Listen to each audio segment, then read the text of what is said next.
चलो भाई, तो पिछला लेक्चर कहाँ पे खत्म हुआ था तुम्हारा? है भाई? हैं? फीमेल वाला पार्ट हो गया था, पूरा कंप्लीट हो गया था, ओवरी वगैरह सब बता दी थी, ओजेनेसिस भी हो गई थी। उसके बाद आता है फर्टिलाइजेशन। फर्टिलाइजेशन में होता क्या है, तो एक तरफ तो तुमने क्या बनाया, स्पर्म बनाया, और एक तरफ तुमने क्या बनाया, ओवम। ओवम ना बोल के मैं बोलूँ सेकेंडरी oocyte बनाया। सेकेंडरी oocyte ही तो रिलीज होता है हर महीने। तो जब स्पर्म और सेकेंडरी oocyte आपस में मिलते हैं, उसी को हम क्या बोलते हैं, फर्टिलाइजेशन बोलते हैं। ठीक है, यानी स्पर्म का और सेकेंडरी oocyte का मिलना फर्टिलाइजेशन कहलाता है। और सेकेंडरी oocyte कब रिलीज होता है? 14 डेज में रिलीज होता है। ठीक है, 14 से 16 डेज तक का रहता है वहां पे वो। अगर इस टाइम में अगर स्पर्म वहां पे आ जाए तो वो इसको सेकेंडरी oocyte को फर्टिलाइज कर देगा। ठीक है, फर्टिलाइजेशन होने के बाद आगे की प्रोसेस स्टार्ट हो जाएगी। वही चीजें हमें पढ़नी है आज। देखो, सीमेन यानी क्या है इसके पास, स्पर्म। तो सीमेन कहाँ पे आता है? वजाइना में। वजाइना से कहाँ पे जाता है? सर्विक्स में। सर्विक्स के रास्ते से यूट्रस में, और यूट्रस से जाके कहाँ पे जाता है वो? एम्प्यूला पर। पहले की एनसीईआरटी में लिखा हुआ था कि एम्प्यूला इस्थमस जंक्शन, वहां पे जाके फ्यूजन होता है, वहां पे जाके फर्टिलाइजेशन होता है दोनों का। लेकिन अब करेक्शन में क्या आ चुका, एम्प्यूला वाले रीजन पर, जो वो मुड़ा हुआ पार्ट है ना इस तरह फैलोपियन ट्यूब का, ये वाला पार्ट, ये वाला तो होता था एम्प्यूला, फिर यहाँ इस्थमस आता था। ठीक है, तो एम्प्यूला वाले पार्ट पर ये पहुंच जाता है। कौन? सीमेन पहुंच गया उधर से, यानी स्पर्म पहुंच गया वहां से। सेकेंडरी oocyte, जो सेकेंडरी oocyte है, अगर मैं उसकी बात करूं तो सेकेंडरी oocyte फैलोपियन ट्यूब में एंट्री करता है। कहां से करता है? तुमने फिंगर लाइक प्रोजेक्शन देखे थे जिनको इनफंडिबुलम बोला था। ये इनफंडिबुलम जैसे ही सेकेंडरी oocyte निकलता है ओवरी से, उसको पकड़ लेते हैं, और पकड़ने के बाद कहाँ पे भेज देते हैं? एम्प्यूला के पास भेज देते हैं। और जब ये यहाँ पे चल जाएगा, और यहाँ पर जाते ही क्या हो जाएगा? फर्टिलाइजेशन हो जाएगा। ठीक है, यानी दोनों को कहाँ पे पहुंचना है? एम्प्यूला वाले रीजन पर पहुंचना है। फिर फर्टिलाइजेशन होने के बाद जब भी मेल और फीमेल गैमेट का फर्टिलाइजेशन होता है, मतलब जब भी वे मिलते हैं, तो एक स्ट्रक्चर बनता है जिसको बोलते हैं जाइगोट। प्लांट में भी देखा होगा, एनिमल में भी देखा होगा तुमने। ठीक है, तो हमेशा फर्टिलाइजेशन के बाद क्या बनता है? जाइगोट बनता है। ठीक है, तो अब आगे जाइगोट बन जाएगा। आगे की प्रोसेस देखेंगे।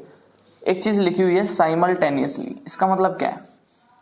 यानी जो मेल वाला गैमेट है और फीमेल वाला गैमेट है, दोनों को एम्प्यूला वाले रीजन पर साइमल्टेनियसली आना पड़ता है। मतलब उसी टाइम अंतराल के अंदर आना पड़ता है जब जहां फर्टिलाइजेशन हो सकता है। जैसे मतलब 2 दिन का टाइम है सेकेंडरी oocyte के बाद, तो स्पर्म को तभी आना पड़ेगा वहां पे जब जाके फर्टिलाइजेशन होगा। तो साइमल्टेनियसली आना पड़ता है।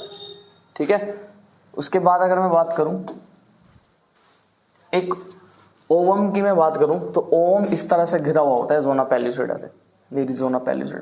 जोना पेल्लुसिडा ओवम को कवर करके रखती है। यहाँ पर एक स्पेस और होता है जिसको हम बोलते हैं पेरीविटेलाइन स्पेस। क्या बोलते हैं? पेरीविटेलाइन। ये इसकी हेल्प करता है, बस ऐसे याद रखो, बाकी लिख नहीं रखा इसके बारे में कुछ। तो ओवम को कवर करने वाला कौन है? जोना पेल्लुसिडा। यहाँ पर सेल होती हैं कुछ जिसको कोरोना रेडिएटा सेल्स बोलते हैं। ये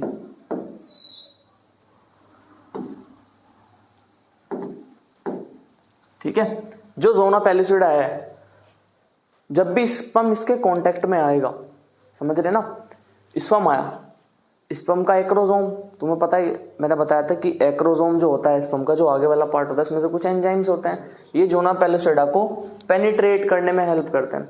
जैसे ही ये पेनिट्रेट हो जाएगा, तो पेनिट्रेट होने के बाद स्पर्म कहाँ चला जाएगा? अंदर चला जाएगा।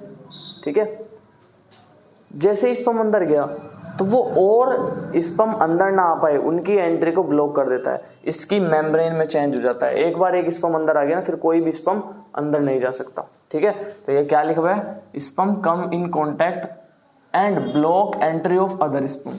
तो जो अदर स्पर्म अंदर ना आ पाए, उनकी एंट्री को ब्लॉक करता है। बताओ, इतना समझ में आएगा?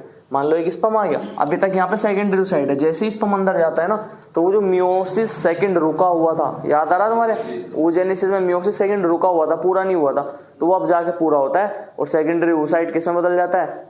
एक ओवम में बदल जाता है, और एक साइड में क्या निकलती है? Second polar body.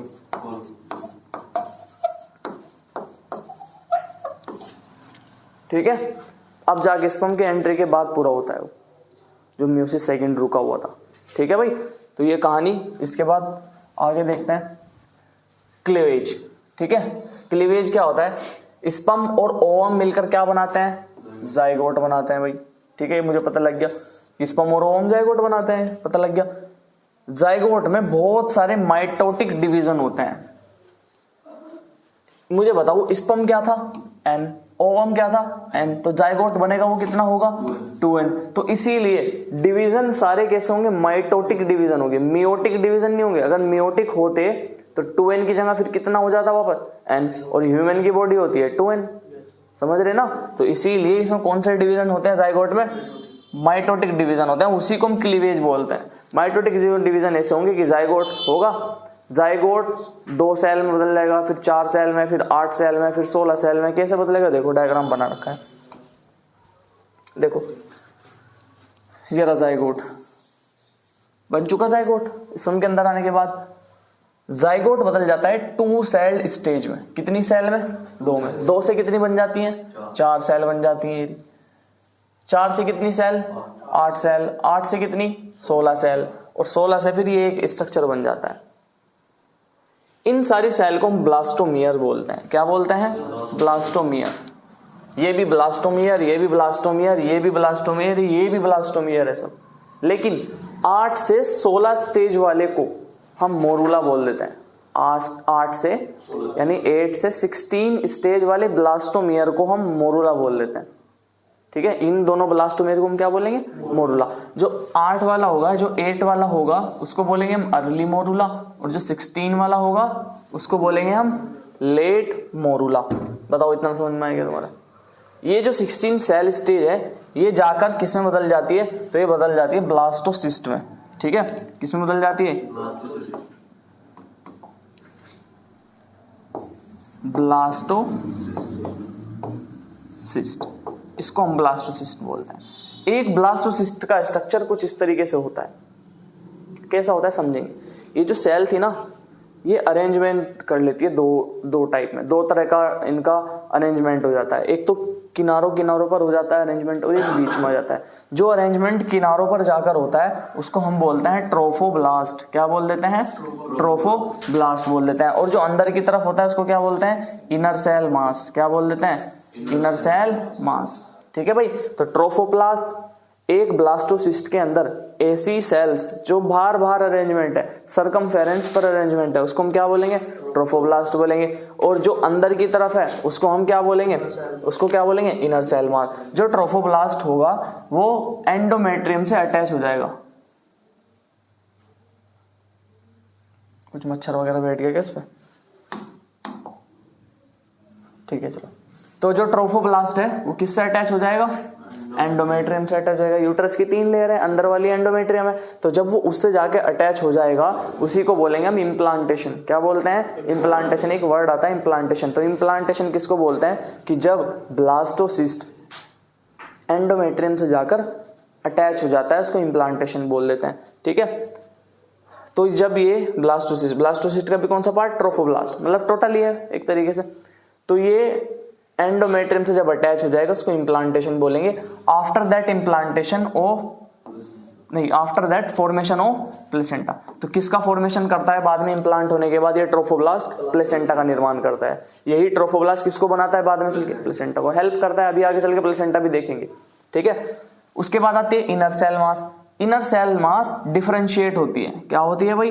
डिफरेंशिएट होती है बार। जब ये डिफरेंशिएट होगा इसमें तो इसकी 2 लेयर बनती है। कौन कौन सी 2 लेयर बनती है? बाहर वाली जो लेयर होगी उसको तो मैं क्या बोलूंगा? एक्टोडर्म। अंदर वाली जो होगी एंडोडर्म। यानी आउटर लेयर को मैंने क्या बोला? एक्टोडर्म। अंदर वाली लेयर को एंडोडर्म। यानी यही cell mass, inner cell mass 2 layer में डिवाइड हो जाता है। बाहर वाली को एक्टोडर्म और अंदर वाली को एंडोडर्म। और जल्द ही इसमें बीच में एक और लेयर अपीयर हो जाती है। पहले कितनी बनी? 2। इनके बाद जल्द ही बीच में एक लेयर और ऐड हो जाती है जिसको हम क्या बोलते हैं? मेसोडर्म। तो लिखा हुआ है soon mesoderm appear between ecto and endo. यही तीनों लेयर मिलकर पूरे बॉडी का निर्माण करती है। सारे ऑर्गन्स वगैरह सब यही बनाएगी। बताओ इतना समझ में आएगा तुम्हारे? ठीक है भाई, तो ये सारा का सारा स्टेज समझ में आई। ठीक है, ब्लास्टोमियर कौन सा है इसमें? सब है, सब है ब्लास्टोम में। मोरूला कितनी सेल स्टेज? 8 वाली भी और 16 वाली भी, यानी 8 से 16 वाली को क्या बोलेंगे हम? मोरूला बोलेंगे। ठीक है। ब्लास्टोसिस्ट का स्ट्रक्चर में जो सेल बाहर की तरफ अरेंजमेंट है उसको क्या बोला? ट्रोफोब्लास्ट। ठीक है, जो प्लेसेंटा के फॉर्मेशन में हेल्प करेगा। और जो अंदर का स्ट्रक्चर है इनर सेल में जो पूरी बॉडी बनाएगा। ठीक है, आगे देखते हैं प्रेगनेंसी एंड एम्ब्रियोनिक डेवलपमेंट। ठीक है, एम्ब्रियो यानी after implantation finger like projections on trophoblast. तो ट्रोफोब्लास्ट जब इम्प्लांटेशन हो गया, इम्प्लांटेशन का मतलब एंडोमेट्रियम ने, एंडोमेट्रियम मान लो एंडोमेट्रियम है और ये ट्रोफोब्लास्ट है, तो इसको इम्बैंड कर लिया, मतलब इसको ढक लिया चारों तरफ से। ढकने के बाद ट्रोफोब्लास्ट से एक फिंगर लाइक यानी उंगली जैसा प्रोजेक्शन निकलता है। ठीक है, तो ये बोल रहा है कि finger like projections on, finger like projections on trophoblast. ठीक है भाई, तो फिंगर लाइक प्रोजेक्शन निकलता है किससे? ट्रोफोब्लास्ट से, जिसको हम क्या बोलते हैं? जिसको बोलते हैं हम कोरियोनिक विलाई बोल देते हैं। क्या बोल देते हैं? Chorionic villi. इधर मदर की मैं बात करूं, ये तो किसकी बात है? एम्ब्रियो। एम्ब्रियो के पास ही तो था ये, मतलब जो जाइगोट आगे की तरफ बढ़ा, एम्ब्रियो वाला पार्ट है ना ये तो सारा। जब हम मदर की बात करें तो मदर से जो मदर में यूट्रस किसके पास होगा? मदर के पास। यूट्रस में तो इम्बेडेड हुआ है, तो यूट्रस के टिश्यू कोरियोनिक विलाई आपस में इंटरडिजिटेड हो जाते हैं। ठीक है, आपस में मिल जाते हैं और इंटरडिजिटेड होने के बाद किसका फॉर्मेशन करते हैं? प्लेसेंटा का। इसीलिए मैंने कहा था ना कि हेल्प करता है ये ट्रोफोब्लास्ट, मतलब यानी इसके साथ मिलकर, यूट्रस के टिश्यू के साथ मिलकर किसका निर्माण करता है? किसका फॉर्मेशन करता है? प्लेसेंटा का फॉर्मेशन करता है। तो अब समझ में आ गया प्लेसेंटा कैसे बना। ठीक है, ट्रोफोब्लास्ट से फिंगर लाइक प्रोजेक्शन निकला जिसको कोरियोनिक विलाई बोला, और मदर के यूट्रस के टिश्यू आपस में इंटरडिजिटेड होंगे और डिजिटेड होने के बाद किसका फॉर्मेशन करेंगे? प्लेसेंटा का। आगे देखो फंक्शन क्या है प्लेसेंटा के। तो तुम्हें पता है कि जो ऑक्सीजन होगा, न्यूट्रिएंट्स होगा, वो बेबी को अंदर जो कंसीव हुआ है, बेबी प्रेगनेंसी हुई है, उसको डायरेक्ट तो नहीं देंगे हम। ठीक है, तो वो सारी की सारी चीजें कहां से लेगा? मदर से लेगा। और मदर के भी कौन से पार्ट से लेगा? प्लेसेंटा से लेगा। ठीक है भाई, किससे लेगा? प्लेसेंटा से। तो सप्लाई करते हैं ऑक्सीजन और न्यूट्रिएंट्स का एम्ब्रियो को। प्लेसेंटा का एक काम तो पता लग गया हमें, सप्लाई करना। और तुम्हें पता है कि जब कोई चीज खाता पीता है तो वेस्ट भी निकलता है। अगर ऑक्सीजन कोई ले रहा है तो बदले में क्या निकालता है? Carbon dioxide. न्यूट्रिएंट्स ले रहा है तो बदले में वेस्ट भी निकालेगा। और तो ये सारे के सारे भी कौन एक्सक्रीट करवाता है? कौन रिमूव करवा देता है? प्लेसेंटा। ठीक है, साथ में ये किसकी तरह वर्क करता है? एंडोक्राइन ग्लैंड की तरह वर्क करता है। किसकी तरह? एंडोक्राइन ग्लैंड का मतलब हार्मोन का सीक्रेशन करना, समझ रहे? एंडोक्राइन ग्लैंड किसको बोला गया है? जो हार्मोन का सीक्रेशन करती है। तो इसका मतलब अगर हम इसको एंडोक्राइन ग्लैंड भी बोल रहे हैं प्लेसेंटा को कि ये एंडोक्राइन ग्लैंड की तरह वर्क कर रहा है, तो इसका मतलब कुछ हार्मोन का सीक्रेशन कर रहा होगा। ठीक है, तो यहाँ पे याद रखेंगे ये दो हार्मोन, तो ये याद रखो HCG HPL। HCG की full form human chorionic gonadotropin. ठीक है, गोनेडोट्रोपिन इसको रिलीज करता है। ह्यूमन प्लेसेंटल लैक्टोजन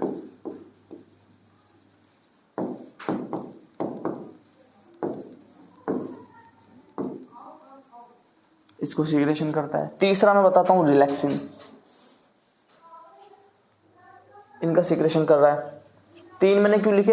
ये सिर्फ और सिर्फ तुमने कहां देखे? प्रेगनेंसी का टाइम देखे। उससे पहले तो इनका कहीं नाम नहीं सुना तुमने, उससे पहले कहीं नाम नहीं सुना ना। जब वो यूरिन टेस्ट करते हैं ना प्रेगनेंसी का, उसमें ये हार्मोन चेक करते हैं HCG का लेवल बढ़ रहा है नहीं बढ़ रहा। ठीक है, 2 हार्मोन आता है एस्ट्रोजन और प्रोजेस्टेरोन, इनको भी रिलीज करता है तुमने, लेकिन ये दोनों हार्मोन पढ़े हैं, ओवरी से रिलीज होते हैं ना। अब कहां से रिलीज पढ़ ले तुमने? प्लेसेंटा से। यानी मान लो कोई नॉर्मल फीमेल है और एक प्रेग्नेंट फीमेल है, तो दोनों में एस्ट्रोजन और प्रोजेस्टेरोन से ही पता करना है तुम्हें कि प्रेगनेंसी किसको है। तो एक का तो नॉर्मल लेवल आ रहा है, एक का बढ़ के आ रहा है लेवल, तो बढ़ के आ रहा है तो समझ जाना कि प्रेगनेंसी है, क्योंकि एस्ट्रोजन और प्रोजेस्टेरोन का लेवल हाई हो जाता है यहाँ पे। एस्ट्राडियोल वगैरह इन सब का लेवल क्या हो जाता है यहाँ पे? हाई हो जाता है प्रेगनेंसी के टाइम। ठीक है, लेकिन प्रेगनेंसी के टाइम सिर्फ ये 3 हार्मोन यूनिक देखे तुमने। ये सिर्फ कब रिलीज होता है? At the time of pregnancy he release होता है। ठीक है भाई, प्रोजेस्टेरोन का तो एस्ट्रोजन का इनका लेवल बढ़ जाता है, बता दिया मैंने तुम्हें। उसके बाद ये स्ट्रक्चर बनाया हुआ है, देखो एनसीईआरटी का दिया हुआ है स्ट्रक्चर। एम्ब्रियो तुम्हें दिख रहा है साफ साफ, ये एक स्ट्रक्चर है। इसको बोलते हैं अम्बिलाइकल कॉर्ड। क्या बोल देते हैं? अम्बिलाइकल कॉर्ड। यहीं पे ब्लड वेसल्स वगैरह सब होती हैं, अम्बिलाइकल कॉर्ड। इसी के थ्रू मदर से यहाँ पे चीज़ आती है फीटस के पास, मतलब एम्ब्रियो के पास, और यहीं से ही बाहर रिमूव हो जाती है। तो ये एक रास्ता है जो किसको, यानी ये क्या है, मान लो एम्ब्रियो, ये किडनी जैसा बन गया, ये क्या है एम्ब्रियो, ये क्या है अम्बिलाइकल कॉर्ड, और ये क्या है बताओ? नहीं, ये प्लेसेंटा। ठीक है, तो प्लेसेंटा को एम्ब्रियो से कौन जोड़ने का काम करता है? अम्बिलाइकल कॉर्ड। ठीक है भाई, तो ये सारी की सारी चीजें इतनी ही पढ़नी थी हमें। उसके बाद देखो जेस्टेशन पीरियड। जेस्टेशन पीरियड हमें ये बताता है कि किस मंथ क्या चीजें बनती है। ठीक है, किस मंथ क्या चीजें बनती है। जो जो मंथ एनसीईआरटी में दिए हैं मैंने बस वही लिखे हैं, क्योंकि उससे ज्यादा तुम्हें कुछ नहीं पढ़ना है। मैंने एनसीईआरटी ही मेंशन किए हैं यहाँ पे पूरी। जो पहला मंथ है उसमें क्या चीज का फॉर्मेशन होता है? हार्ट का। तो फर्स्ट मंथ में ही क्या चीज बन जाती है? हार्ट। आसानी से स्टेथोस्कोप से हार्ट बीट सुन सकते हैं आफ्टर 1 मंथ। ठीक है, क्योंकि हार्ट बन चुका। उसके बाद सेकंड मंथ की मैं बात करूं, उसमें बनता है लिम्स एंड डिजिट्स। ठीक है, हाथ पैर और उंगलियां। ठीक है, उसके बाद थर्ड मंथ में मेजर ऑर्गन सिस्टम बन जाते हैं। मोस्टली मेजर ऑर्गन सिस्टम जितने भी हैं हमारे वो बन जाते हैं। ठीक है, जैसे किडनी का फंक्शन वगैरह, ठीक है, लीवर वगैरह सब क्या हो जाते हैं हमारे, बन जाएंगे, मतलब रेस्पिरेटरी सिस्टम। ठीक है, क्योंकि ऑर्गन सिस्टम लिख रखा उसने मेजर।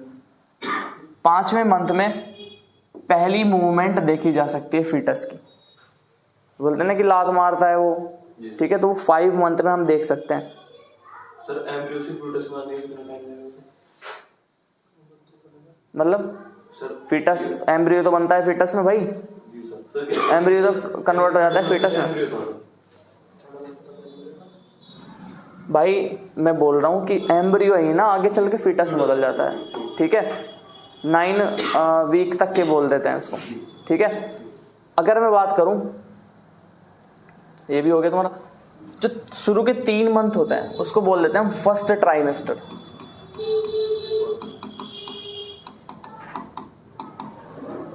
क्या बोल देते हैं? First trimester. 4 से 6 मंथ को बोलते हैं सेकंड ट्राइमेस्टर, और बाद के को बोलते हैं थर्ड ट्राइमेस्टर। 3 ट्राइमेस्टर होते हैं, 3-3 मंथ के पेयर में बांटेंगे हम, मतलब 3-3 मंथ के ग्रुप में। तो 5वें मंथ में पहली मूवमेंट देखी फीटस की हमने। ठीक है, उसके बाद वहीं पे ही हमने क्या देखे? बाल देखे उसके सर पर। ठीक है, 6ठे मंथ पर पूरी बॉडी कवर्ड हो जाती है छोटे छोटे फाइन हेयर से।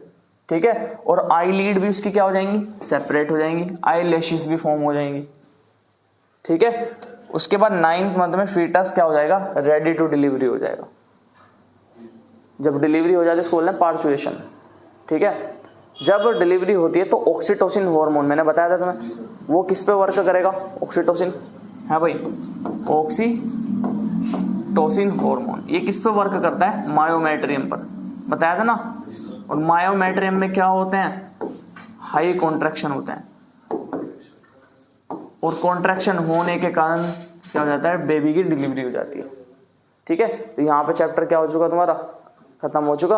अगली क्लास में मैं कुछ PYQ हैं इसके, ठीक है, वो करा दूंगा। वैसे करे तुमने PYQ इसके? हो गए होंगे मेरे ख्याल से मेजरली, हैं